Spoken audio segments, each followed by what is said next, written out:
Hello, everyone, and welcome back to Play Pause Rewind. First episode of 2022, shaping up to be another shitty year. But the show must go on. We are remote. We can do this. How was your holiday, Niles? It was not what I expected, Dylan. Oh, no. I'm sure I speak for a lot of people when I say COVID got in the way of things I wanted to do and family I wanted to see. And, I'm fully recovered now. I just got the lightest cough still. So if I cough during the recording, I apologize. But, we made the best of a weird situation and, still got to see my family eventually. But it was a very isolated holiday. How about you, Dylan? That's a bummer, man. I'm sorry to hear that. Mine was less isolated. As far as I know at this moment, I do not have COVID. I am awaiting a at-home test to take to verify that. But it's everywhere, man. It's spreading like wildfire. It's crazy. We've said this many times on the show, but if you are not vaccinated, come on, man. Come on. What are you doing? Like you're letting the team down. I'll call you out. You're a piece of shit. But let's not talk about that too much. We're here to talk about The Matrix Resurrections, the fourth film in the Matrix series, written and directed by Lana Wachowski, only one of the two Wachowski sisters, the creators of the original three. From my understanding, Lily Wachowski did not return because they just finished working on Sense8 when production for this was starting. She had also just finished her transition somewhat before that and was just like, fuck it, I'm tired. I can't do this right now. Only Lana for this one. But Keanu Reeves and Carrie-Anne Moss are in it. It also stars Jessica Henwick, Yahya Abdul Mateen II. I really apologize if I mispronounced that. Neil Patrick Harris and Jonathan Goff. There is barely anything we can say about this movie in non-spoilers, but high-level thoughts. What did you think, Niles? I'm kind of conflicted on this film because, it's got a lot of callbacks to the original trilogy, and I appreciate that kind of those poetic elements. Like if you're a fan of the podcast and you know that I do like it when things rhyme. It's like poetry. It's like it's like poetry. It rhymes. So thank you, George Lucas. And I'll appreciate that stuff when you have those kind of callbacks and those throwbacks. So I appreciate a lot of that stuff. But it was an original, clever, and really well thought out film. I'll give it that. But I think overall, I'm just kind of hesitant to like it because it just felt unnecessary. And we'll get more into that later. There is put a pin in that because it is unnecessary. It is. But I think this is a very angry and earnest movie. And I loved it. Angry and earnest. That's a good description. It's very honest. And that will make more sense as we dive into spoilers because we really cannot elaborate here. So I think should we just go for it? I think it's kind of best we dive in. Oh yeah, totally. I mean, all right. Yeah, let's just dive in. Why not? Because like you're saying, it's very, it's hard to talk about it without spoiling it. So, just to give our audience a very broad level synopsis of the film, this movie takes place after the original trilogy, after Revolutions. And we find Neo back in an upgraded form of the Matrix, in which he is a game developer for the Matrix game series. And then characters from the real world, kind of similar to the first movie, they pull him out of the new Matrix and they kind of work together to free Trinity from the Matrix. And we see a lot of familiar faces along the way. Niobe shows back up, and a different iteration of Morpheus and a different iteration of Agent Smith show back up. So we get to see some familiar faces, but we get to see a lot of new faces too. And it's a really very clever premise, as a film, I'd say, to like pick back up that way after 15 years since the last movie. It's very interesting. Yeah, and it's a much smaller scale story than the culmination of the trilogy was, which I think is interesting. The crux of the movie is get Neo and Trinity out, and that's really all they're going for. And I liked that. I think at a certain point, if you just keep escalating the stakes of your movie, it's going to become meaningless at a certain point. And 3 was a culmination, so it's good to do something more personal for this, I felt. But Yeah. Part of your synopsis that you didn't dive into is like, Oh yeah. We start at a recreation of the opening of the first movie with Trinity in that room and the cops going up to her and Smith saying, no, your men are already dead, and all. And it's like, and we're seeing Bugs, Jessica Henwick's character, discover this recreation. They call it a modal, and they're like, why? What is this? Why is this happening? So it's like we get 3 characters freed from the Matrix throughout this movie, and the first is Morpheus, but not Morpheus. It's Morpheus / Smith, created, coded by Thomas Anderson, renowned game developer of the Matrix.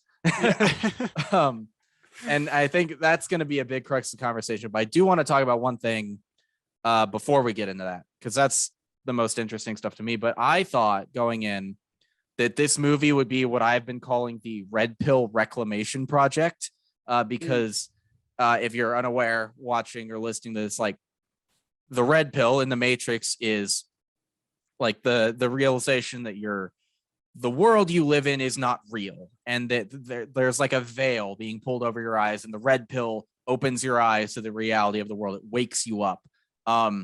And the Matrix is an anti-capitalist transgender awakening story, and yet the concept of the red pill has been like hijacked by sort of right-wing reactionary people online who use it as like, take the red pill and start your own business. It's like, no, man, that's that's not what it means. So I thought a lot of the motivation of this movie was going to be about that, and it's maybe I'm just too stupid to pick up on it, but that does not seem to be the focal point of the Matrix 4. Do you agree with my take on that at all? I mean, the Matrix has always been about like, waking up to reality. It's like lifting the veil, and that is just kind of the premise of the Matrix and those subsequent films is like, breaking free of the chains of reality and or your perceived reality, Right. And realizing what reality really is. I think I do agree though. I think that is kind of, it's the story has that element in it of the red pill, the red pill reclamation. This is what reality is. You need to wake up. But I think this movie is about a lot more than just that. I think it's a commentary on society. It's a commentary on capitalism, and greed, and just a lot of weird things in our society today. Yeah, I will say it is very explicit in regards to capitalism specifically, and cynical marketing and product, and just like commodification of art. I just thought the red pill is not as much of a focus as I thought it would be. I thought this movie would be like, fuck you, the red pill is not for you, and taking it back. And it was less of that than I thought, which is interesting. I do love that tweet series of it's from a couple years ago. I think it's like Elon Musk tweeted out, take the red pill, and Ivanka Trump replied like, taken, and then one of the Wachowskis is like, fuck you both. You're the worst. It is the best. How dare you steal my poetic element? yeah. But we shouldn't talk too much about the first 3 movies. I think you could talk for years about them, as people have. I think what are your thoughts on each of the 3 movies, I guess, before we go further? I think that's a good place to start, or at least clarify that from the beginning. So I think Matrix 1 is lightning in a bottle. It's a 10 out of 10. It's like kind of a perfect film where it kind of blows your expectations away. Mhm. It's very original, it's very fresh, and at the same time it's just iconic. And I don't know, I just really enjoy that movie. I've seen it like, I don't know, dozens of times or something like Mhm. that. And then I'd put that up at about a 10. And then I'd say, Reloaded more around a 7. Like Mhm. it just kind of decreases. It's like on a like slope down where it's like, the first one's really great. You start out really strong. It's lightning in a bottle. And then the second one's kind of like, okay, that was fun. And then the third one is probably like more like a 5 or a 4. Okay. It's like, what were you? Come on, this is so confusing. It just feels like you're just trying to squeeze every dollar you can out of this series and not really have like a very clear ending. So I think that's kind of just a brief overview of my Okay. feelings of the series. What about you? So until I think midway through last year, I had only seen the first one.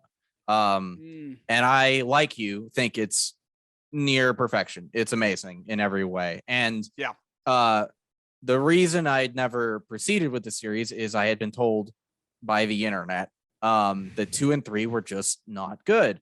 But that alone isn't what stopped me. It's like the ending of 1 is perfect. Oh yes. I like that type of ending because it's like a cool shot of Neo. He puts on his sunglasses and he flies up. It's like the whole world story is not resolved, but you get the sense like Neo is now the one. He's gonna go do one things.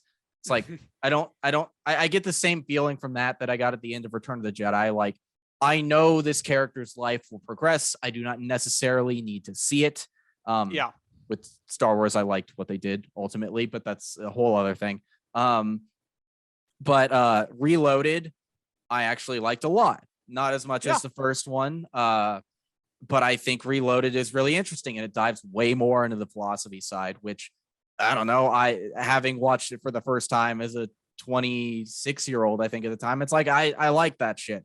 I liked the scenes with the Merovingian, the architect scene. I liked as well. I thought those were really cool. Revolutions is much weaker for me. Everything with Neo and Trinity, I think, is as good as the first two, but I just don't give a shit about Zion or any of the characters in Zion.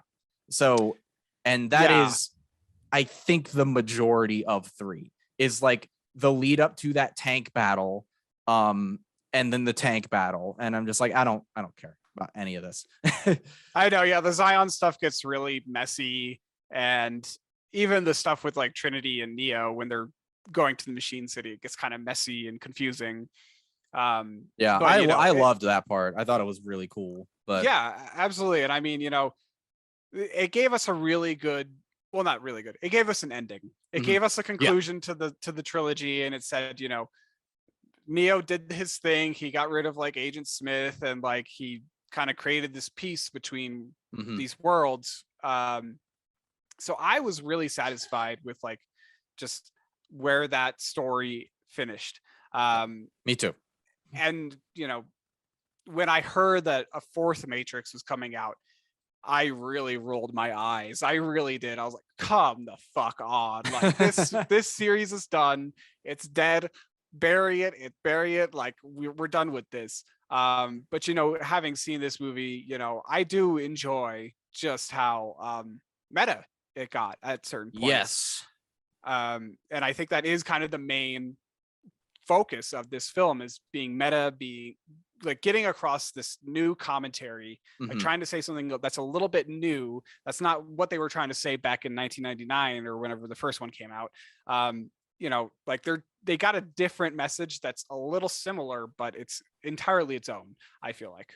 Yeah, and you alluded to it several times throughout the episode, but the fact that this movie is unnecessary and feels like it doesn't need to exist, I agree wholeheartedly. And so do the Wachowskis, I'm pretty sure, because there is a scene in this movie early on where Thomas Anderson, Neo, working at his game developer, where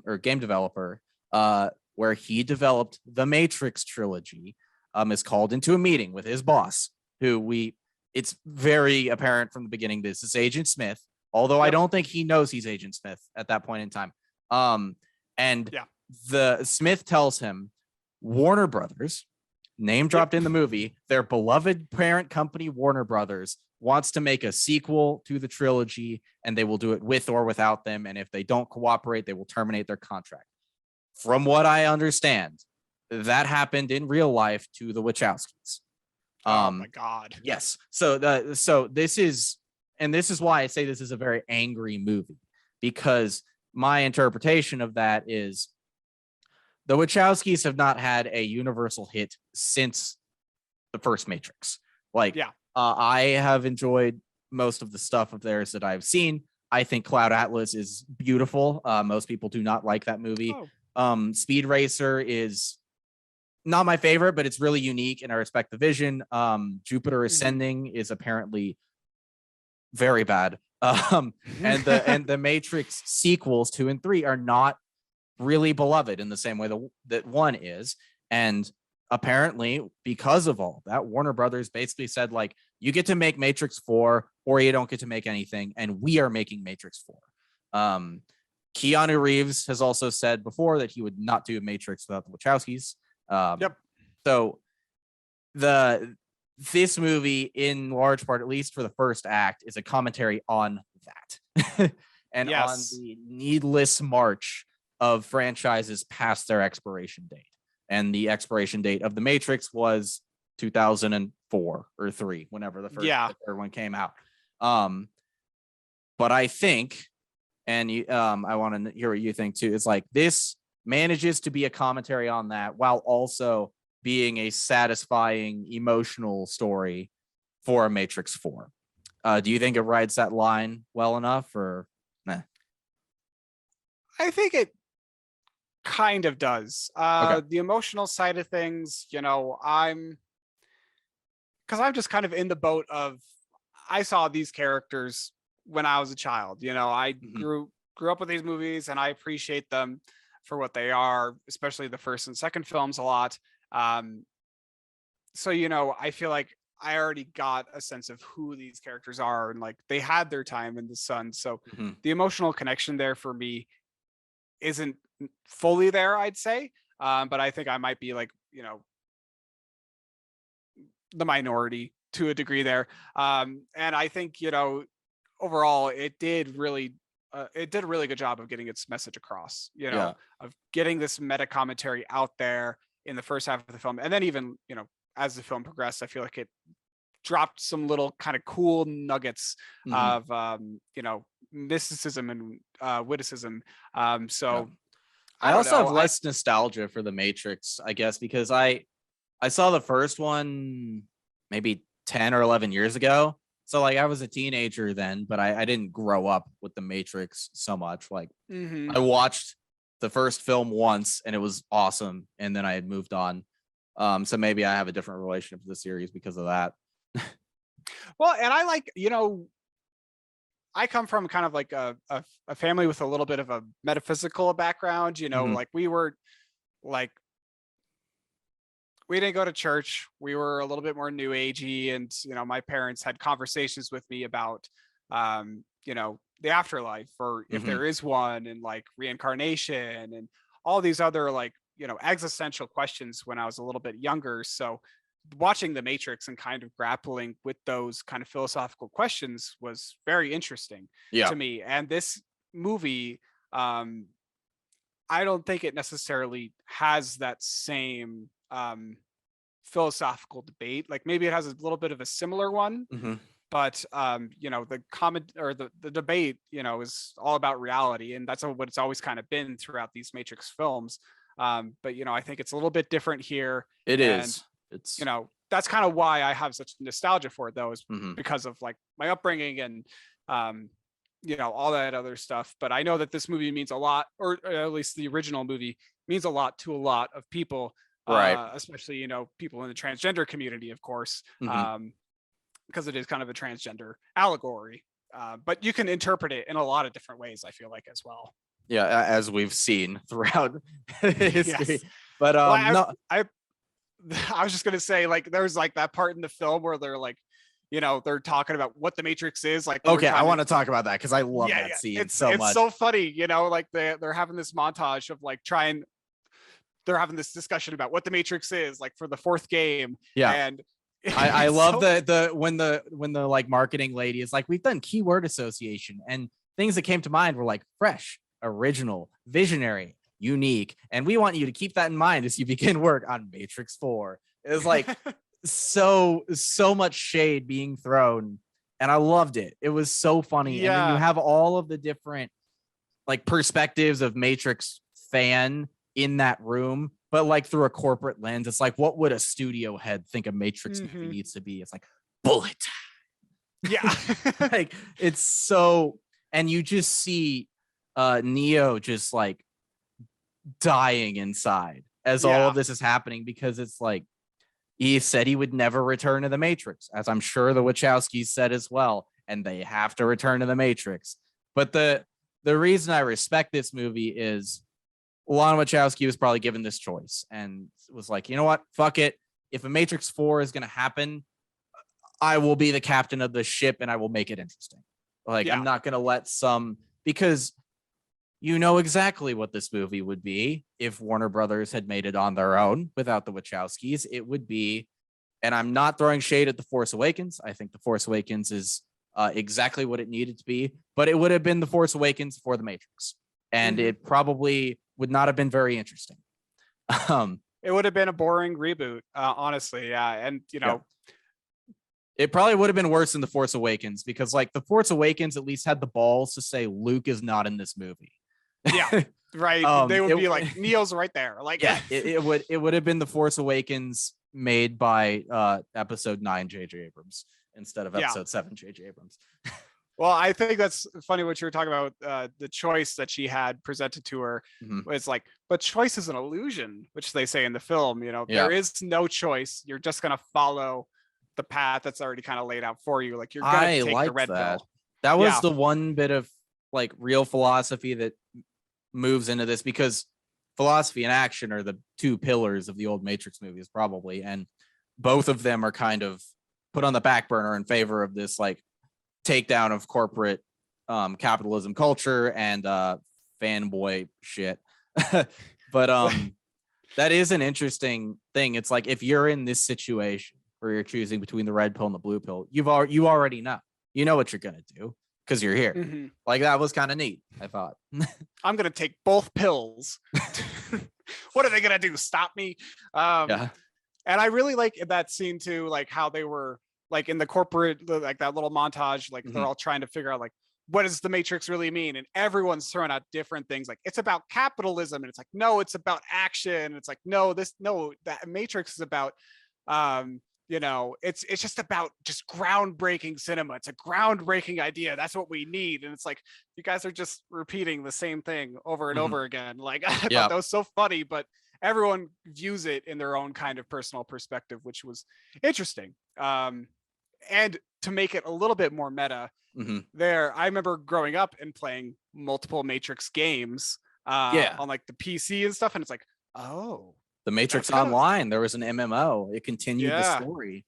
And just like in that game, the war with the machines picks back up relatively soon after the piece. I have not played the Matrix Online. Did you ever play the Matrix Online? No, I played like it was like the Reloaded game. It came out after like the Matrix Reloaded. Or the Path of Neo or something. Yeah, it must have been that. I remember playing that. And I mean, it was fun. It was always fun. Like, bullet time's just fun.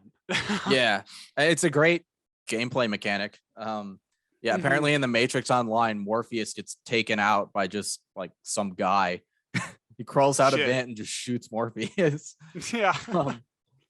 So closing out the meta commentary section, I guess, did it work for you, the meta element of this movie? I think overall it did. Okay. I liked agree. It a lot.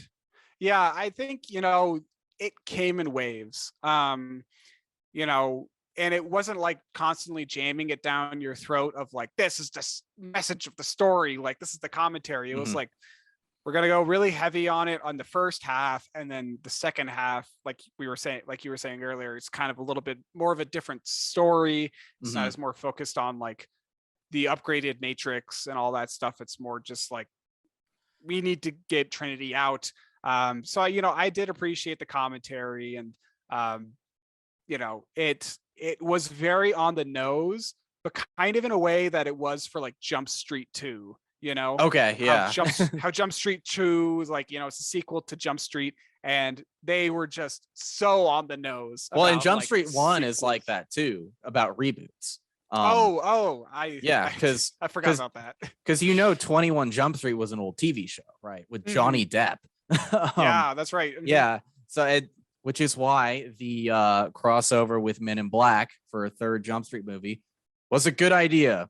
The first one makes fun of reboots, the second one makes fun of unnecessary sequels, and the third one makes fun of unnecessary property crossovers. It's perfect. It's the perfect trilogy.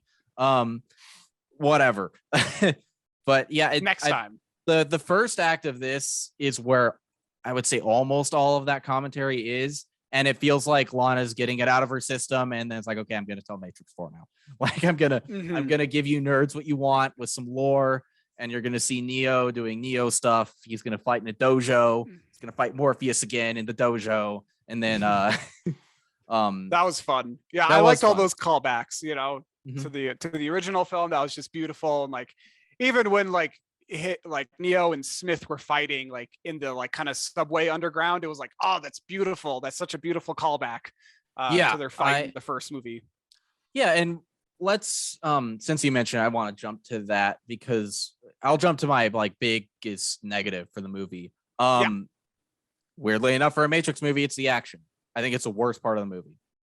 Hands down. The fight between Neo and Smith in that area reminiscent of the subway station for the first one doesn't do it any favors, because that fight in the first one is top tier and no fight in this movie is top tier. And is that intentional? Is that part of the commentary, or is it just weak action? I don't know. The rest of the movie is strong enough to where I don't care, but how did you feel about the action? When I was watching the movie, I do remember kind of feeling like this is a little lackluster. Like it's kind of like they were going through the motions a little bit, where it's like they have to have this punch, like they have to have like the bullet time, and there's got to be the SWAT guys, and I thought some of the action scenes were fun, like when they were surrounded by the FBI and the SWAT agents in the bar. I thought that was like a fun scene. I like that a lot. But it just seemed like it was kind of a little repetitive, where Neo kept doing like the stop the bullets. He kept using that, and it's like, that's fine, but come on, let's kind of I think Jessica Henwick got a couple cool action beats, but like that fight on the train was bad. Like it was just bad in Japan early on, when right after Neo's taken red pill. I forgot about that. And I'll maybe give some benefit of the doubt, like maybe because Neo's kind of out of it and he's like everything's kind of shaky, and maybe they're trying to mimic what he's feeling through the filmmaking. I don't know, but it's not a good fight scene, in my opinion. I mean, I was just gonna say, I think that one of the things that I did enjoy about this film was like the swarming thing. Like how everyone's just a bot, and then they can control them to be like, just swarm them. And I don't think that was in the original trilogy. No, it's not. Neil Patrick Harris talks about it. It's like a version. It's an addition to this version of the Matrix, his version, because he's the successor to the architect. Yeah. And he does things differently, which I liked that element of it. Lack of agents. How do you feel about lack of agents? They're replaced by these bots. Right. Yeah, I didn't mind that at all. I liked it. I think, this, because I feel like the Matrix is really a lot about evolution. And, that's kind of how this whole thing started. The machines evolved to a point where they killed off humanity. Basically, they made Earth unlivable for us. And so apparently not. I didn't know this about the lore until recently, but apparently the conflict between humans and machines was not started by the machines. Humans did it. Oh. Yeah. Humans were the first aggressors. and then Forgot that. machines fought back.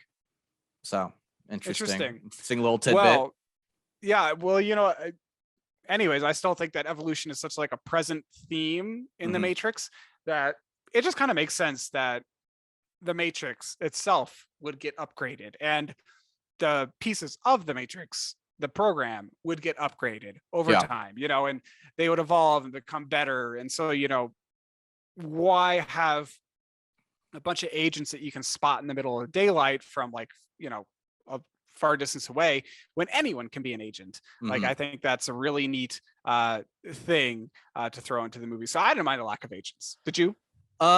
Yes and no. I agree with everything you said. But I don't feel like, and I understand this is not the point of this movie. But I didn't feel like any of the bots were the same level of threat that agents were in the first Matrix, mostly the first one, because Neo can handle them after that.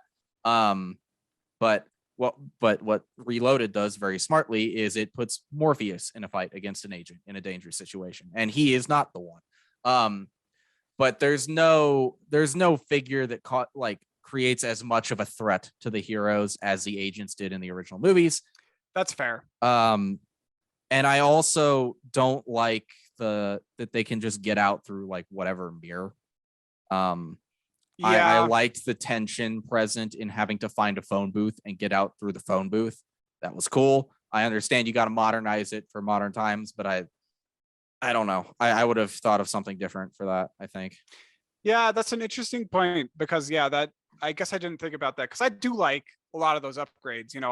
I think I made a note here in the show notes about that where like I appreciate that they could just get pulled out of the Matrix whenever they did because they got cell phones. We don't need telephones. We don't need to go find a telephone that's a rotary. We can just open a door anywhere now and be portaled anywhere. Like I thought that stuff was really neat and it definitely speeds up the story. But now that you said that about the tension, the doors, I liked that part. It was just how they can get out of the Matrix through like any mirrored surface. Easy. It seems like that you just lose that tension. Remember the scene in the first one? I think it's Trinity is in the phone booth, like waiting to get dialed out, and a car is running down the street towards her phone booth.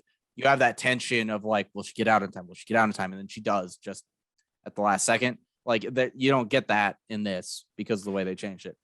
No, yeah, that's totally fair. Yeah, I like that there are changes. I just didn't like that specific one. Yeah. Well, speaking of changes, should we talk about how Agent Smith is a different actor this time around? Yes. Played by Jonathan Goff. I think he did a great job to start with. I think he really from his first moment on screen, you're like, that's Agent Smith, because he's doing a great performance. And he feels like another iteration of Smith, but it's also not Hugo Weaving. And I have mixed feelings on that because those early scenes, if that was Hugo Weaving, would have had a very different and interesting energy to them. But I don't know which one I would have preferred. What do you think? Do you like the way they went and had a different actor, or would you have preferred Hugo Weaving to come back? I like the change, and I get what you mean. Like, it would have been nice to have Hugo Weaving back. But this actor, he does a great job as a villain, and he's intimidating. I didn't really watch Mindhunter, but I kind of recognize him from that. And in Mindhunter, he's a very cold person. Okay. And that comes across, he's like, I think he just does a really good job as like coming across a little bit as like a machine. So I think he did a good job of that. But yeah, it would have been kind of nice to have Hugo Weaving back too. So I totally get what you mean. I like him too. I don't want to throw shade at him. I think he does a really good job, and I like his chemistry with Keanu Reeves. I think they play off each other really well. It's just it would have been interesting to see like Hugo Weaving Smith and Neo as business partners at a game development company at the beginning. That would have been really cool, actually. I think that would have been funny. For that scene alone, the rest of the movie works great with Jonathan Goff.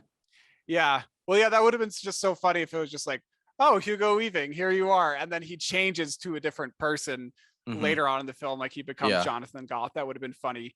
But yeah, I think they exude similar energy. But yeah, I do agree that like Hugo Weaving in the original film is just so like iconic, and he's just a masterclass in that. So yeah, maybe if they do a sequel to this film, they're not. It's okay. Pretty much confirmed. I think that this bombed so hard that they are not making another one, even if they. Well, I was gonna say, even if they originally were planning on it, I don't think they are. Yeah.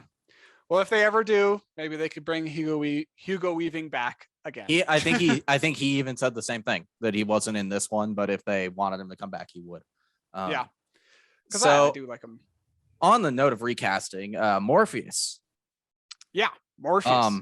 Or not really Morpheus, but Morpheus of this movie. He is a hybrid Morpheus / Agent Smith coded by Neo. In the little modal. He's at the beginning. The biggest difference for that recreation of the opening sequence is Agent Smith is this guy. Yeah. I appreciated that. At first I thought it was like kind of like going into the movie, I thought it was kind of shitty that they just cast another dude to be Morpheus. But him not really being Morpheus kind of assuaged that. What did you think of this guy? I liked him a lot as Morpheus. I think it was very interesting to like, it's just kind of interesting in general to see like different actors step into roles differently. That's kind of why I like The Crown to an extent, because you get to see different actors take on these different historical roles, when Queen Elizabeth was younger, and then she's like middle-aged, and then she's older age, like the newer season that's going to come out. It's going to be, you get a lot of different actors playing this same role, so they can bring their own kind of energy into it and their own personal spin on it. And I think this actor, I'm not even going to try his name because it's really hard for me. But I think he's just phenomenal. He was great in Watchmen. He's great in kind of anything I see him in. He's really good. I'm excited to see more of him. Yeah, so I think he's just really cool. And again, going back to that evolution thing that we were talking about, it's nice to see them embracing this like iteration of Morpheus through this technological side. It's not like he's a real person. He's a program that's kind of like a mixture of two different people coming together. So I thought that was really neat. Like that whole technological spin on it was really cool. Yeah. He's goofier than old Morpheus too. He's a bit more laid back. And he's like, when he brings Neo into the construct, he's just like sipping on a drink. He's like, "Hey, welcome to the place." I thought that was he's got some good attitude. Yeah, I like him a lot. And I thought the whole modal element was really cool because it's a quick line or two.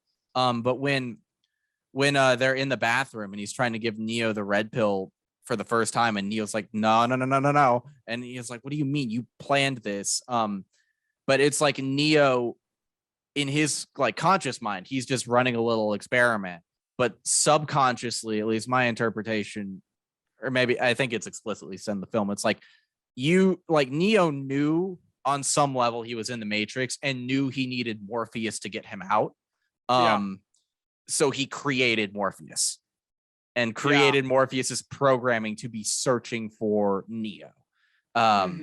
And when Bugs finds and releases Morpheus, that kickstarts those events. I thought that was really cool.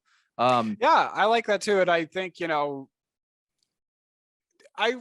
it's been a while since I've watched the original trilogy. But I do recall there being some elements of reincarnation in those movies. For the one. Yeah. Yeah, for the one specifically. And I think I can't recall if it was like also applicable to just regular people, but to me it felt like there was definitely like this undertone of like, this isn't the only life we live, and we can come back and do great things again. And I think this new iteration of Morpheus definitely kind of speaks to that reincarnation aspect, because he's not quite Morpheus, he's not quite Agent Smith, he's not quite what you would deem as biologically alive, but Right. he's still there, and he's a this re-envisioning of this classic character that we all know and love. Yeah. Well, that's interesting too, because the reincarnation of the one in the original, in 2 and 3, it's not as hopeful as that, actually, because it's like you end Matrix 1, Neo is the one. He's off to liberate and break the system. Like Rage Against the Machine is the band that closes out the first movie. Yeah. But then in 2, you find out that no, Neo is not rebelling against the system. The one is a part of the system. And he is meant to go back and save Zion, or like rescue a few people from Zion, and the cycle will reboot and there will be another one. And the frustrating thing for the machines about Neo, he's the anomaly, and it's that he is refusing to play his role as the one. He goes and saves Trinity instead. So he defies the machine's plan. And it's like, I've come to think of that as sort of like the idea of controlled opposition, where it's like when a corporation is like, we're going to give money to charity, we're going to support gay rights this month, like Pride Month, BMW. And it's like, they don't care. They're just like, or I guess the Democrats are a better example of this. It's like the Republicans are demons. We know this. And then the Democrats roll up and it's like, please, your Republicans are demons. Please vote for us so the Republicans can have power. And then we vote for them. And then they're like, yeah, fuck it. Vote for us again, 2022. That's that. So like the one is the Democrats. Yeah, it's just another piece of the machine. It's just another piece to like maintain the structure of power going forward. And then Neo defies that, which is why he is actually special. Yeah, right. But I like your take about Morpheus's like reincarnation as a means of him to continue doing good things too. It's sort of a flip on that, as a lot of things in this movie are flips on the original. Do you want to talk about Bugs a little bit? Jessica Henwick's character. Sure. Yeah. Let's talk about Bugs. I thought she was cool. Bugs. I liked her too. I thought she was a really good addition to the film, especially since she was just kind of like reminiscent of like, I don't know. I feel like I've seen like similar characters to Bugs in like the first Matrix and the second one, and maybe even the third one, but they were all unique in their own right. And then Bugs is, you can see like echoes of some of those characters. Yeah. But she's entirely her own, and she really does kind of like stand out from the crowd, because Neo's always kind of like, in those past films, he's surrounded by these characters who just kind of die off, except for Morpheus and Trinity. Like, and they kind of make a joke about that in this movie too, where it's like, what's going to happen to us? We're all going to die. Like, and none of them die. I don't think any of them die. Yeah, but, I thought that was nice. Yeah, I like Bugs too, because she has this reverence for Neo. In the same way that Morpheus does in the originals, but Morpheus's reverence for Neo is, one, he's his friend, and two, he thinks he's the one. Bugs's reverence is for what Neo did, which I think is interesting. It's not who he was, but the actions he took. But also she pushes back on him sometimes. I think she doesn't just go along with what he says. I really enjoyed the parts of the film where she questions him. She doesn't like tell him no, but she's like, look, we should, like, when they're thinking about going to rescue Trinity, she's like, look, it's a tough question, but what if this is what she wants? Like, are you ready for that? Like, yeah, I think that balance of a much younger character having reverence for what Neo did, but also treating him like a regular human to have complex conversations with was pretty cool. Yeah, absolutely. And she's, to me, she was kind of that hopeful character, the hopeful young one who's like defiant. So she was kind of like who Niobe was in like the second Matrix. When she gives the ship or whatever. Oh yeah, because she goes against the general and like believes in Morpheus or something like that. Exactly. Yeah, she kind of like disregards orders, and then now the script is a little bit flipped.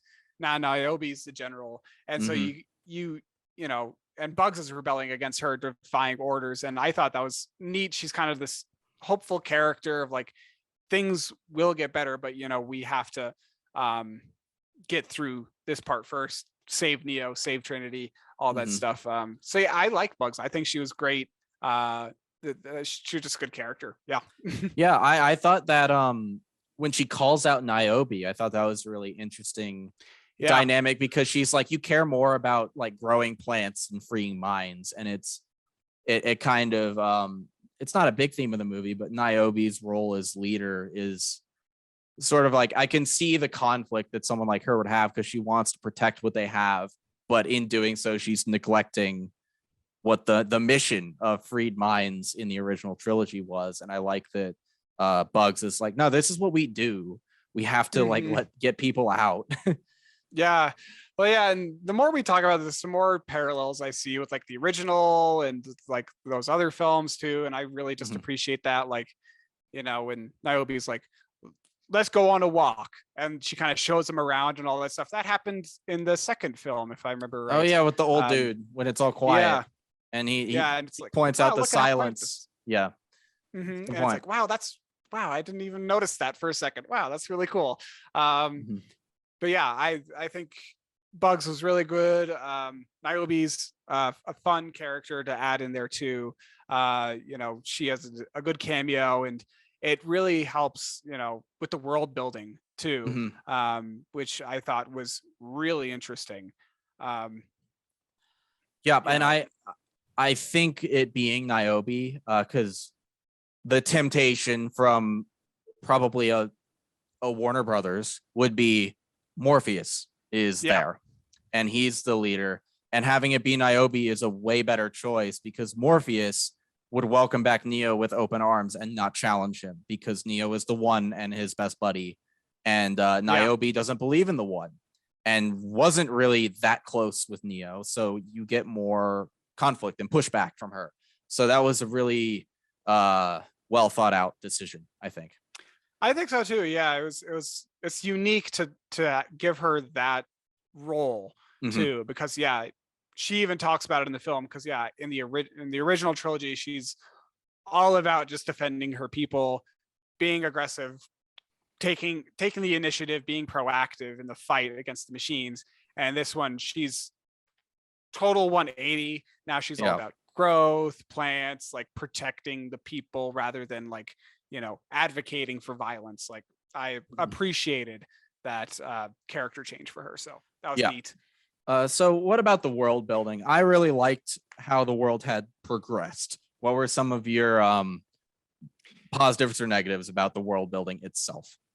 Yeah, I really liked a lot of the world building. Like, you know, we already talked a little bit about the stuff that was actually in the Matrix, but what I really liked and what I kind of wish we got a little bit more of, honestly, was the real world and how humanity was cooperating with the machines. You know, there was these different factions of machines, and that's like, wow, that was so cool. Like, that there would be these that the machines would listen to Neo, and then they would form their own opinions of like, do we keep going with the status quo, or do we try and find some, you know, commonality with organic life? And it's like, wow, that was really cool. I wish we kind of spent some more time exploring that. So yeah, I think like all that stuff with the machines, like the world building with them, the splintering factions, that was really cool. Yeah, and you get some hints of that in 2 and 3 with like, not all programs hate humans or just trying to like do their thing. Like the little girl who returns in this one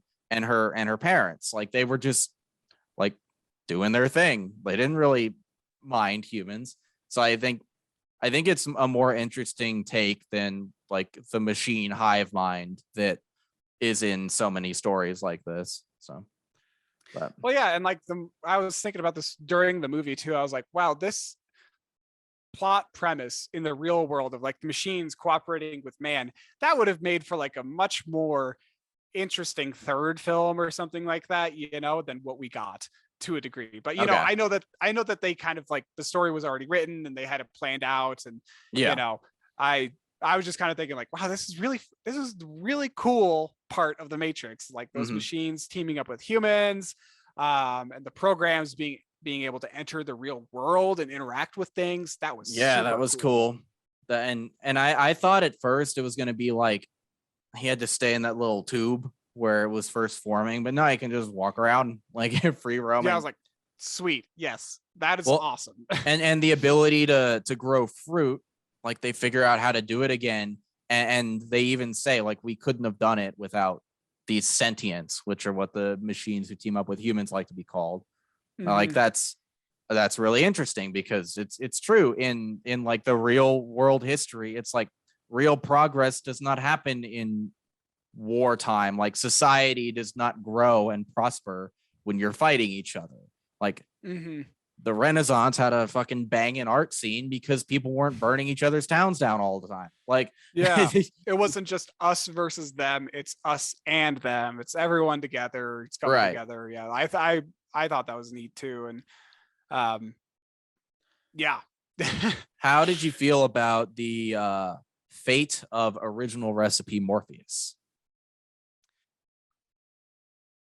So can you refresh my memory? Because I remember that they just kind of like walked near his memorial and they were like, he was just kind of ignorant.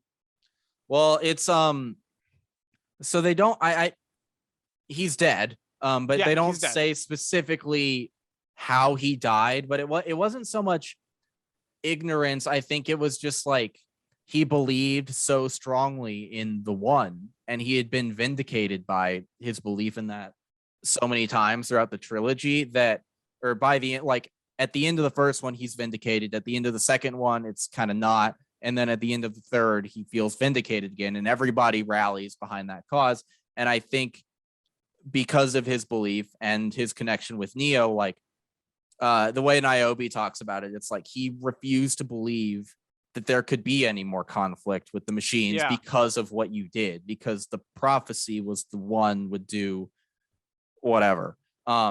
So he was just like blinded by his faith in his beliefs and his friend, and that was ultimately his undoing. I thought it was very true to his character, honestly. Absolutely, yeah. The whole time that they were talking about it, I was like, yeah, that's exactly what Morpheus would do. He was devout. He was like evangelical in his belief. You know, he was like, nope, you are the one, Neo, and there is no way around that. And people clowned on him for it in Matrix 2. Like, not everyone that was an interesting wrinkle in Reloaded. It's like the one prophecy is not something everybody agrees on. It's Morpheus's thing. Yeah, he's like, it's no, it's true. It's true. Yeah. Yeah. Everyone just needs to shut up and listen to me. That's true. But yeah, I appreciated that, and you know, it was a good way to kind of like be like, that's how he was written out of the story. I don't need to know how he died. I don't need to know everything about his character, or like how long his reign lasted, or anything he did for Io or Scion or anything like that. So I thought that was a very clever way to do it. Yeah. Should we talk about? Go for it. Well, you have one note here about it feeling like a fitting and confusing conclusion. And I do agree on that, but I want, it reminded me of this quote from Lana Wachowski that I just pulled up. Because the original trilogy ends with both of them dead. Neo, maybe. Trinity, definitely. And this movie ends with them alive and like just killing it, like having a great time. And let's see. So let me see if this full quote's here. So this is from Lana Wachowski talking about this movie. And here's, it's gonna take a second, but it's like it never was interesting to me as an idea to continue it, she said. Then something really hard happened. Both my parents got ill. My dad got ill, and my wife and I went home to take care of them, and we were really close to them. And also a good friend died in this very short period. It was just constant grief. My dad died, then this friend died, then my mom died. I didn't really know how to process that kind of grief. I hadn't experienced it that closely. Lana recalled crying one night. She couldn't fall asleep. Suddenly, my brain just exploded this whole story. I couldn't have my mom and dad, yet suddenly I had Neo and Trinity, arguably the two most important characters in my life. She continued, it was immediately comforting to have these two characters alive again. And it's super simple. You can look at it and say, okay, these two people die, and okay, bring these two people back to life. And oh, doesn't that feel good? Yeah, it did. It's simple, and this is what art does, and this is what stories do. They comfort us, and they're important.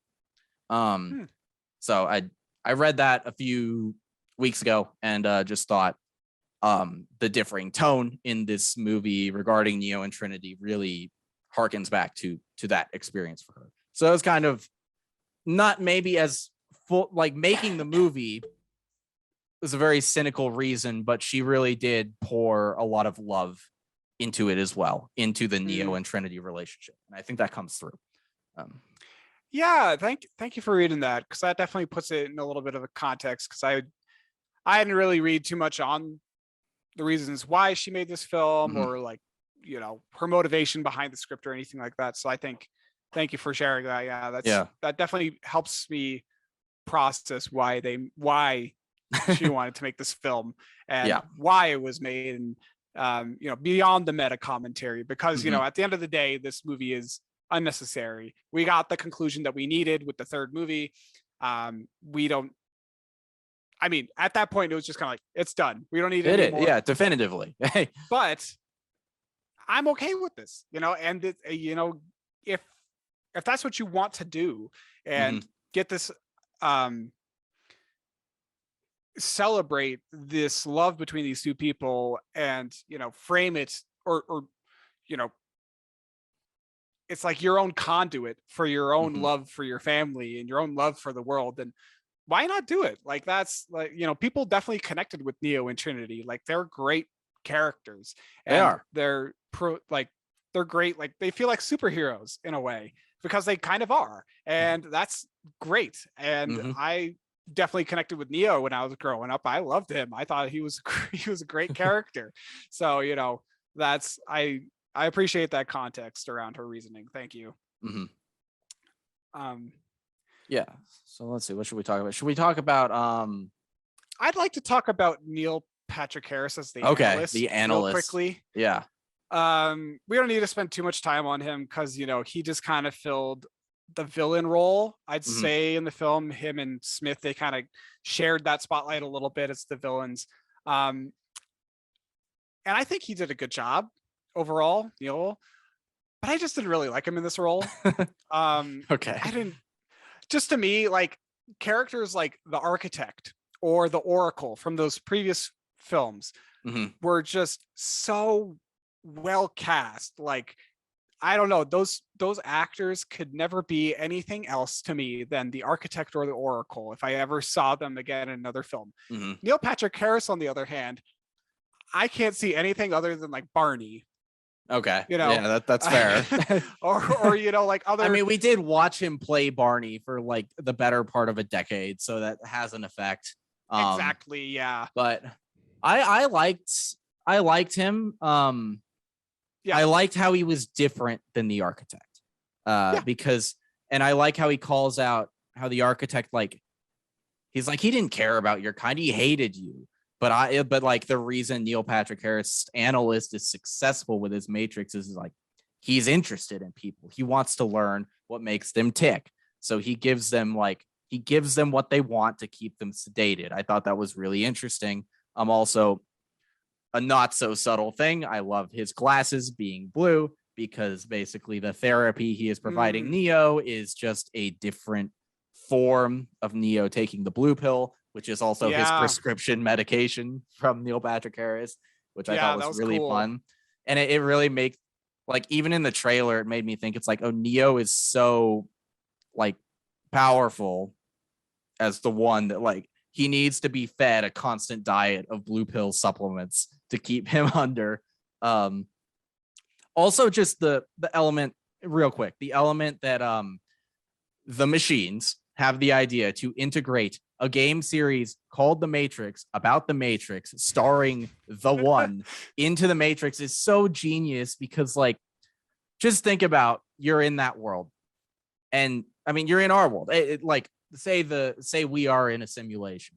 You start talking to someone about that, and they would be like, "You mean like The Matrix, the movie, right?" And you're like, "Yeah, like that, but real, you know, like, what if we're actually in the Matrix?" They're like, "Shut up." It's like, no, dude, that was a movie. Like, it's the best failsafe you could have as a machine overlord. Yeah, it is really smart to be like, let's just take that whole reality, integrate it into this fabricated reality, and no one will ever know. And the difference. they play with that in this with Neo's therapy, because the way the analyst toys with him is like, you made a game so indistinguishable from reality that you now think it's your past, which it is, but it's not. Like, Yeah, what right. better way to keep him under your thumb than to like tease him with it almost. Yeah, no, I agree, and it's the analyst is a great character. Mm-hmm. It's just my personal preference that it should have been a different actor, but I don't know who should have been besides him. Honestly, yeah, I don't have any suggestions for who could have done it. Who could have done it better? But I think he did a good job, and I think he's the just too noticeable for you. Like he's too movie star for your taste at this point. Yeah, he's too on the radar. Like I would have preferred someone who's maybe like, I don't know, someone I've never seen before, and I know that's asking a lot. So whatever. Yeah, well, I guess it would have been weird if like Smith was played by like Chris Evans or something. Like, so that I see what you're saying with that. Like having another, because he's replacing the architect who is a big figure. I kind of get the point you're making, even though I don't totally feel the same way. Yeah, and that's totally okay. But you know, speaking of great characters, I can't even pronounce his name, but the French guy from the Merovingian. The Merovingian. Thank you. I love the Merovingian. Yeah, he had a good cameo. It was fun for sure. In the theater, I did not understand a word he said. But yep. I rewatched it on Friday though at home because it released on HBO Max as well, which I love because I can see it in the theater and then see it at home again for free. Okay, my take on him, because he's just yelling about how like we used to have art and cinema and now it's all corporate trash. And he blames Neo for this. And my take, curious if you agree, is that he reads as like a section of sort of like film critics or whatever. It's like, film used to be great, and now it's just like Marvel movies, and you, Jon Favreau, and you, Niles, you're the reason for this. It's your fault. The people who make these movies and the people who watch them, it's your fault. And it's like, you're missing the point. It is not our fault. It is the system. It is capital.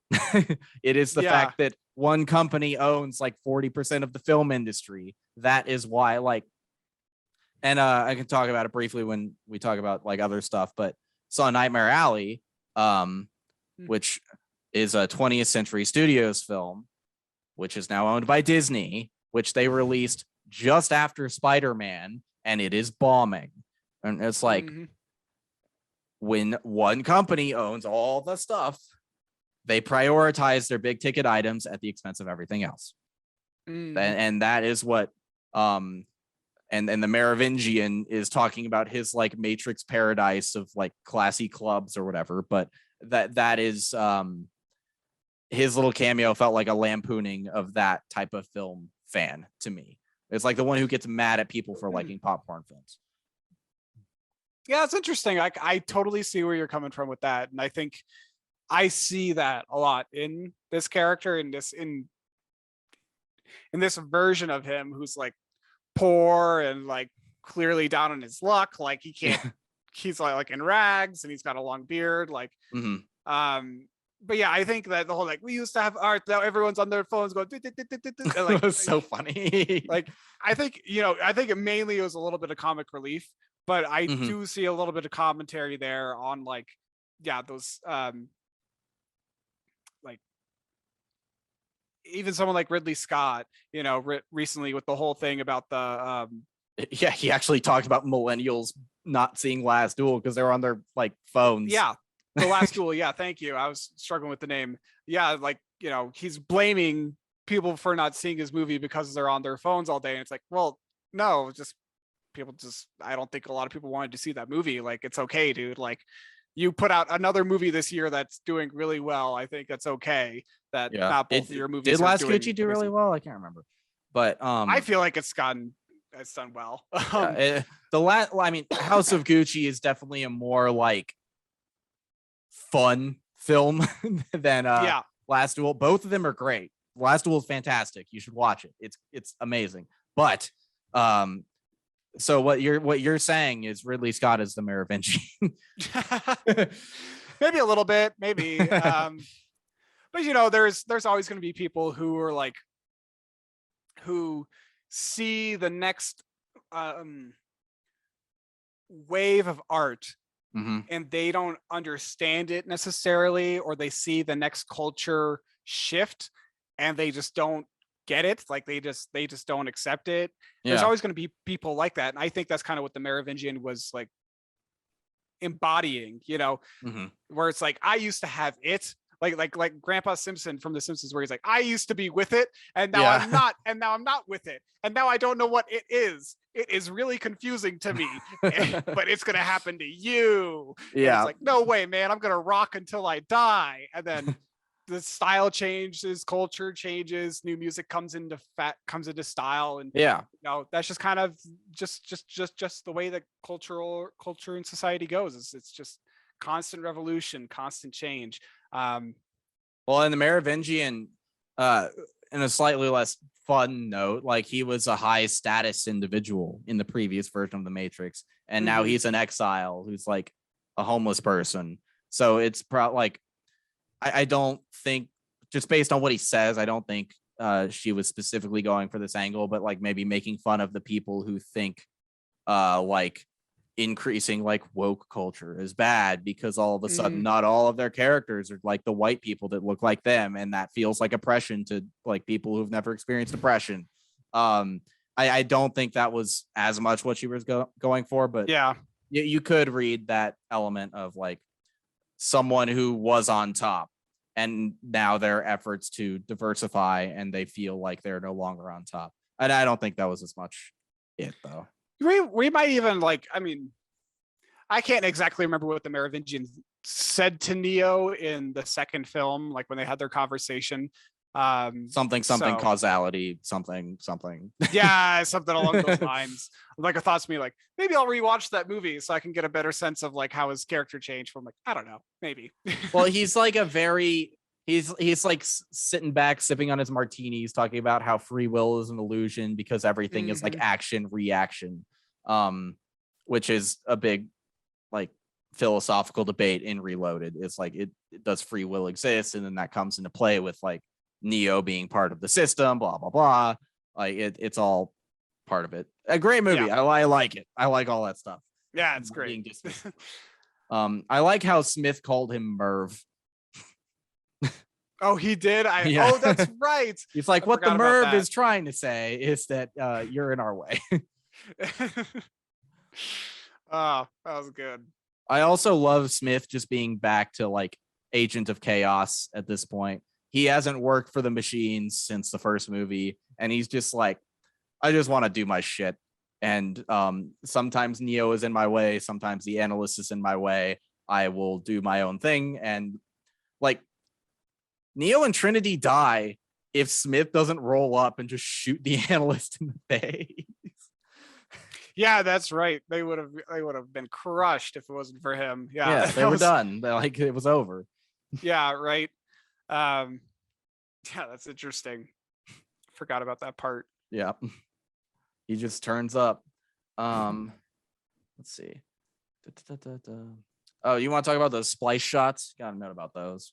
Oh yeah, I do have a splice. So I mean, you know, throughout the film, there's like little moments. It's definitely like the whole deja vu aspect of the Matrix, where it's like, you know, he's doing that monologue that Agent Smith does, and it kind of flashes back to the first movie when he does that, or it's like the fight scenes, and it kind of flashes back to the splices. Like they spliced in a lot of shots from these previous films, and a part of me kind of wishes they didn't do that. Like I get why they did it, because it's deja vu and it's kind of Neo remembering things and he's coming back to being who he was, which was Neo. But it just kind of takes me a little bit out of the movie, and it feels like they're relying a little too much on the originals, especially since those ones, like hyper stylized, Yeah. just like the visual aspect of like, I mean, the green tint to everything. yes, the green tint. That's exactly what I'm talking about. It's like, it's so stark. And then this one, there's not green tint anywhere. It's very clear. It's very different. So it just it took me out of it a little bit, but I don't know. I think that there's, you could even make the argument that that's another layer of commentary on franchise films and sequel culture, where it's just like, look how starkly different it is. And right. Yeah, I don't know. I don't think I liked the ones in the action scenes. The Smith one looking out the window, the like millions of people living out their lives. Like that one I liked. But it's the contrast between this film's color and the first film's color that they keep cutting back to is very jarring. And I don't know, intentional or not, I'm not sure. Let's just say it is and hope it is. Benefit of the doubt. We give the benefit of the doubt to creative people. Welcome to Play Pause Rewind. Yeah. Should we talk a little bit about the ending of the film? Yeah, let's do it. So at the ending of the film, they help Trinity escape. And, at the end of the day, she flies away with Neo, kind of lazily, but they fly away. I mean, before they meet with the analyst and everything, like she kind of holds his hand and carries him away from the helicopter. Oh yeah, that was kind of funny. It was kind of funny. Okay. But I think at the ending, or just to summarize the ending, they meet up with the analyst and they have a conversation with him. Trinity kind of gets to take out some anger on him and kill him a few times, and she snaps her fingers and kind of brings him back to life. So Trinity kind of has the same amount of power as Neo. Like it seems like they're both kind of the one, which is interesting. And I'm okay with that. I'm perfectly okay with this philosophy that, it's not just Neo, it's Trinity also. It's this connection between these two, and that, to a lesser degree, anyone could be them. You just kind of have to free your mind. You have to really hone in on your philosophy a little bit. So I think the ending, it was, I don't know. What did you think of the ending? Well, I don't understand how Trinity is also the one, but I also don't care. I think it's okay. I also, it's interesting how almost minor Trinity is in this movie. Like she's, like she gets cool shit to do at the end, obviously, but she's not a major player for most of it, I feel like, which is interesting. I don't know if I needed to see more of what she was up to. I do think it was an interesting, I loved how she like kicks the shit out of the analysts. Like that's for using kids. Like what the hell? And I think it's hilarious that her husband is named Chad. Chad. But no, I like the ending. I think their conversation with the analyst is really interesting. I think it's also interesting how Neo is just kind of like hanging in the back, letting Trinity do whatever she wants to do. He's just petting the cat. The deja vu cat. Yeah. And then I like how they basically have full control over the Matrix at this point, it seems like. And the analyst is like, you can have this, but people don't want what you have to offer. Like they like their treats, they like their comfort food, and they're gonna stay in line. And I like that Neo and Trinity are like, yeah, we'll see. And it's almost challenging you, the audience member, to be less complacent in your own life and with media you consume, maybe. No, I think that's a good point. Yeah, I think the ending it's interesting for sure. I just feel it was a little lackluster to a degree. It's schlock. Like it's complete schlock, but I don't mind schlock. No, yeah, like, and I mean, I was confused why Trinity got her powers too a little bit, but I was like, it's fine. Maybe when they like grab hands in the pod when they're like rebuilding them or something. I don't know. Right. Well, I mean, I think at the end of the day, it's just kind of they both they're both kind of, you know, going back to the Force Awakens, there's this duality. Okay. Yeah. Kind of like there is in the Force with Rey and Ben Solo, where it's like, you can't have one without the other. You have to have the light and the dark. In this case, it's just the light. So maybe that's just kind of the thing, is that these, because they were talking about that in the little bit of the film, whereas they couldn't have as much power being generated by this massive battery for the machines without Trinity and Neo okay, at the center of it. Yeah, it was like their connection that generated like the perfect conditions for the Matrix. I thought that was really interesting. Yeah. How like what does he say? Like every time you all got together, like the results are catastrophic, but having you just far enough apart was like perfect. And how does he phrase it? It's like you're yearning for something that you know you'll never have, so you just like do your regular, like you make do or something like that. He says it more eloquently. That was really neat. Yeah, pretty nihilistic, but neat at the same time. Yeah. And then I like, I'm just kind of torn a little bit too on like how they both fly off in the end, because it's akin to play the on end. Yeah, it plays on the ending of the first film where Neo flies away like a superhero. And I kind of like that, but at the same time it's like, can I get something a little bit different, please? But well, and it's a cover of the song from the first movie too. It's the same. Oh, that's the cool. Same song. It's just a different artist singing it. Yeah. So yeah, I'm good with this as an ending. Like I was satisfied with where Revolutions leaves things, but I like a happy ending. I'm cool with it. Like I'm fine with this ending too. If this is the final ending, if they're not going to do another one, which it sounds like they're not going to, yeah, I'm perfectly okay with this, because who doesn't like a happy ending? And it definitely, not that I had a lot of questions at the end of Revolutions, but it definitely answers a lot of things, with the world building, what happened to Zion, what happened to the, what happened after Neo, and all that stuff. So I think that was pretty neat. And it definitely sets it doesn't necessarily set the stage for a potential sequel, but it kind of like offers it. It's like, you could if you want to. Yeah. Sort of same deal as the first one. Like, there was no need for a Matrix after the first one, and there's no need for a Matrix after this one. So if Lana had ideas for more movies, okay. But if it's a Warner Brothers push, then no. Yeah. I'm not interested in that. So yeah. Would you recommend The Matrix Resurrections? I would. I kind of said at the start, I was really expecting this to just be like just a cash grab, kind of like they're just trying to get every penny out of this franchise as possible.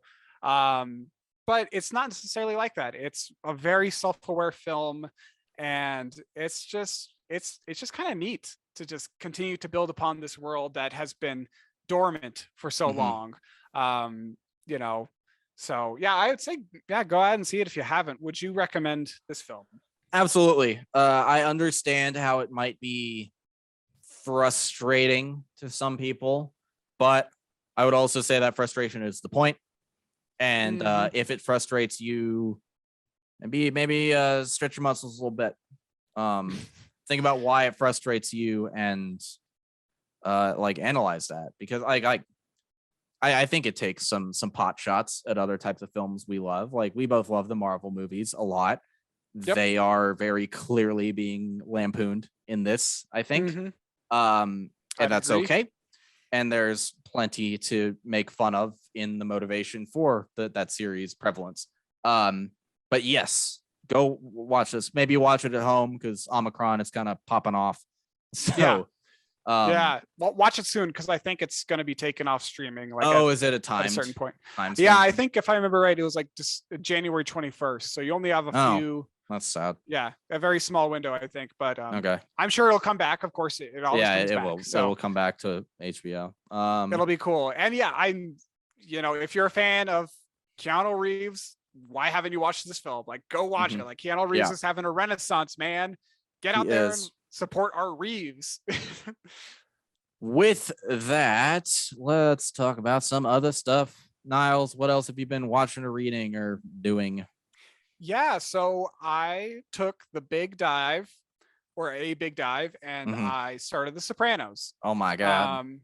Yeah, it's gonna take me a while to get through it because there's a lot of seasons and a lot of episodes, and every episode's like an hour long. So, but I watched The Wire, so I think I can handle The Sopranos. Yeah. And it's really great so far. I'm loving it. It's very interesting because it takes like the whole mob boss classic story that we know from The Godfather and Goodfellas, and it kind of adds this new element to it where it's like, the mob boss is going and seeing a shrink Therapist. Yeah. And he's kind of talking through his issues and he's trying to deal with things in a healthy way, but he's still this serious criminal. So it's a really fun show so far, and I'm almost done with the first season, so I'm really enjoying that. Nice. I also started watching Atlanta really recently. I've been hearing great things about that show for years. Donald Glover. Yeah. Donald Glover, my man, I love him, and it's phenomenal so far. I'm like halfway through the first season, and it's great. Cool. Go check it out. I'd recommend that. And RuPaul's Drag Race season 14 premiered this last week. So I just started watching that new season. You can never have too much drag race in your life, but I'm excited about the queens for this season so far. My favorite one is Cornbread. With a K. She's really funny. She's a big old sassy lady, and I love her. Cool. But yeah, that's kind of a lot of what I've been doing lately. I mean, I've been watching some movies from time to time, like The Parent Trap and stuff like that. So some good throwbacks. Nice. But what about you, Dylan? What have you been up to? A lot, actually. Well, let's see. I'm rewatching Arcane because it's just super good. Watched a little bit more Ted Lasso while I was home for the holiday. I finished Dune, the book, which was really cool. Excited to see more from that series and also the part 2, the movies. I'm excited for that. Also, I went to see Nightmare Alley, which was really cool. That's the new Guillermo del Toro movie starring Bradley Cooper and Cate Blanchett and Rooney Mara. It's so good. That looks so good. Yeah, I'm glad to hear that. That looks like an awesome. Yeah, I saw it at the Landmark Chez Artiste in Denver. It's a little like indie theater. It might still be playing. One of the few movies I would say you can just go see it in the theater because there was fucking nobody there. I was in like, it was a full auditorium and there were 3 people in it. So, wow. Yeah, which is a huge bummer. But it's great. It's really good. And I don't even want to say much more about it, but it was not what I expected it to be. I also watched on HBO Max the Harry Potter reunion, which was it was delightful. I really liked it. I still need to watch that. That looked like a lot of fun. Yeah, it's great. And a lot of the main cast members come back. All of the directors from the season or series are there. J.K. Rowling is sort of in it, which really was a buzzkill every time she showed up. But I thought it was very funny because she did not film anything for it. Every time she was on screen, there was a little note at the top that said footage filmed for like the Harry Potter park in 2019. And I was like, that's hilarious. No, we did not talk to this woman. No. Yeah. Well, because it's like, for those not in the know, like J.K. Rowling is like one of the main faces of transphobia at this point, which is very sad. All she had to do was not say these things and she would have died as a beloved children's author who would be remembered fondly forever. But no, she chose violence. So that's where we are. But yeah, it's like, I can't imagine like Emma Watson and Daniel Radcliffe and all of them would have come back if she was also there, because they have been very vocal about how trans rights are human rights, which they are. Yeah, but they are. Not to get too sidetracked on that, the Harry Potter reunion was great. I like teared up a couple times, and it's broken up into several different interview segments. It's like you have the 3 together, Rupert Grint, Daniel Radcliffe and Emma Watson have a little panel. Gary Oldman and Daniel Radcliffe have a little talk together, and Helena Bonham Carter is there too. She and Daniel Radcliffe hang out. She and Tom Felton hang out, and they like chat with the different. It's super fun. And you get a lot of behind the scenes footage of the movies that I had never seen before. It may be out there, but just all of them reminiscing about the first movies was so funny, because they're all like, I don't know how we made movies, because we were just like little kids screwing around the entire time, like playing games and running around and being menaces. And they talk about how like when they were first starting out, they had no concept of who the adult actors were. They were acting against like some of the greatest talent in British cinema and a bunch of little kids. Great. But one sad thing, I didn't even realize the actress who plays Malfoy's mom, she died. Oh, I didn't realize that. I had no idea. Wow. Yeah, it's because I knew about Alan Rickman and Richard Harris, obviously the first Dumbledore. Like, knew about of course, those two, but it was crazy. Good. I would really recommend it. It's a good watch. Excellent. And also, last thing, I started reading Elantris, the first published Brandon Sanderson book. Oh, nice. So yeah, and I'm playing Cyberpunk again. Played like 7 hours of that yesterday. It was awesome. More Keanu Reeves. And more Keanu Reeves. He's so fun in Cyberpunk. His character is awesome. Yeah, from what you told me about it, sounds like a blast. Yeah, he's like the digitized consciousness of a long dead rock star, like anarchist revolutionary who is stuck in your main character's brain. It's so cool. You're breathtaking. Yeah. That he does say that not him, but Keanu said that. Yeah, I know. It was awesome. But that's our show for this week. We will be back in 2 weeks' time. We're not 100% sure what we're gonna be talking about just yet, but maybe let y'all know on Twitter or something like that. Niles, where can people find you online?